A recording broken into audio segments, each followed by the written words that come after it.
Sony just dropped a holographic TV bomb today in LA. 3D images floating in your living room, no glasses needed. Unveiled hours ago, US gadget fans are losing it, calling it a flat screen killer set for 2026. Is this the future? Let's dive in. Hey tech fam, welcome to our channel. Sony's stealing the spotlight with a holographic TV prototype revealed today at an exclusive LA event. No more flat screens. This is 3D madness, and the buzz is wild about a 2026 launch. Today, we're breaking it down. Let's roll. Picture this: Sony's spatial reality tech, amped up, hit a small LA crowd today. A 55-inch prototype beamed glasses-free 3D images. Think Star Wars holograms, but in your living room. Expos say it's a game changer. Objects popping out with insane depth, powered by eye-tracking sensors and a 4K base panel. Tech Radar whispers it's built on Sony's 2020 Wedge display, but now it's TV-sized and consumer-ready. No specs yet. It's rumored to have 10,000 nits brightness,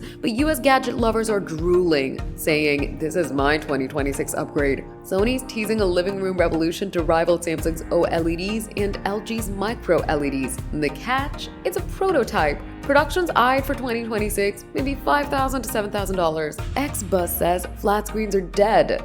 But will it scale fast enough to dominate? This isn't just cool, it's a flex. Imagine gaming in 3D, God of War leaping at you, or movies like Avatar floating mid-air. Sony's banking on its movie-making chops to master holographic content, outpacing flat-screen giants. The Verge hints it's tied to PS6 dreams too. Immersive vibes without VR goggles. The risks, however, cost and content. Holograms need new media juice, but X fans yell, "Take my money." 2026 could flip home entertainment upside down if Sony nails it.